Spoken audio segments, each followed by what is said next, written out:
All right, let's roll out to Dallas, Texas. And let's join a Pro Bowl defensive end, a Dallas Cowboys star, Demarcus Lawrence. Demarcus, thanks for joining us. Let's get right to it. All right, you signed a long-term deal in 2019 with the Cowboys, but in 2018, you had to play under the franchise tag. What was that pressure like playing a year under the franchise tag? Oh, yeah. Just looking back on it, I feel like it was a lot of pressure. Just going into the season, knowing like you only have 1 year left to prove yourself, and you don't know where you're going to be the next season. But it is also a blast for me to find myself and really bet on myself and understand that I have more in the tank to give.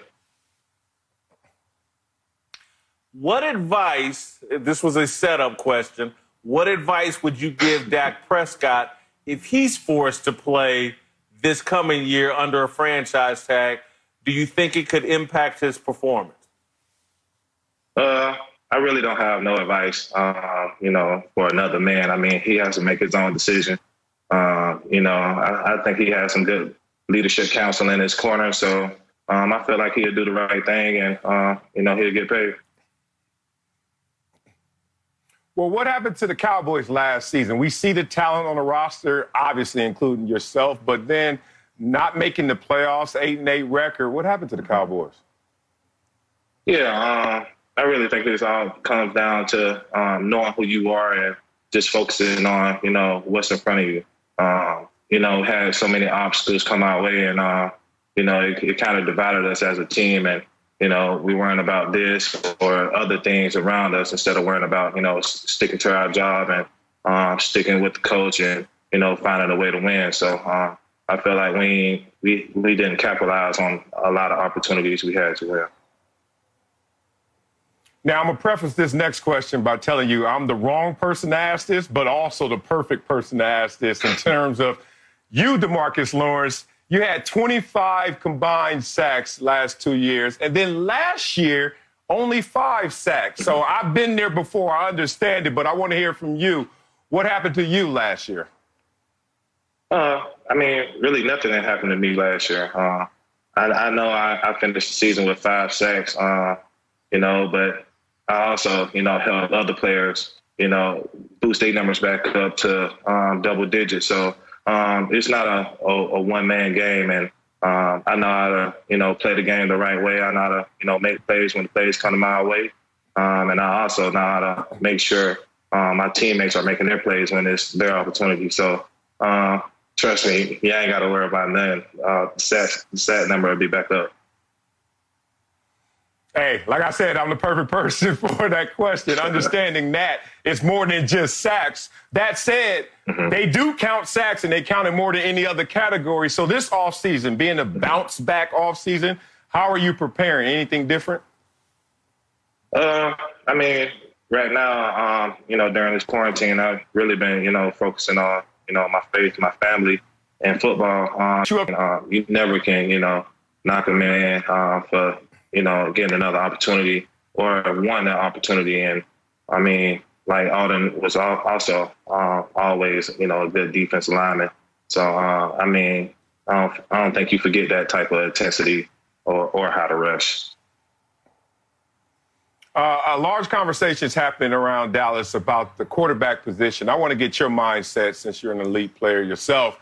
When you get a very capable, if not good, backup, and that's what's happening at your quarterback position with Dak Prescott and Andy Dalton. What's the mindset when you know the guy behind you is really close to being right there with you? I think it picks up your intensity of, pushing yourself to limits that you didn't know you can go. Like with me in my situation, I had Randy Gregory right on my hip, and the Cowboys brought in Greg Hardy or more people, and it brought more focus out of me, and it made me want to tune up my engine so I can be better than anybody. Period. So I feel like it'll help Dak explode into his career and get the contract that he's looking for. Demarcus, before we let you get out of here, Tell us about the Hot Boys and some of the charity work you guys have been doing during this coronavirus.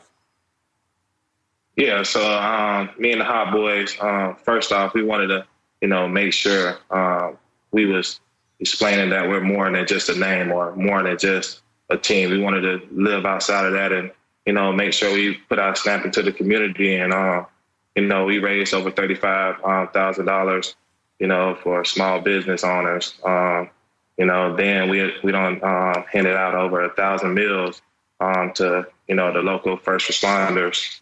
And now we're working on our second phase of, making masks, getting masks out to our first responders, and also feeding the young kids out of school. So we're still got a lot of work to do, but we're out here trying to give a helping hand and make sure our community is well fed and everybody is okay.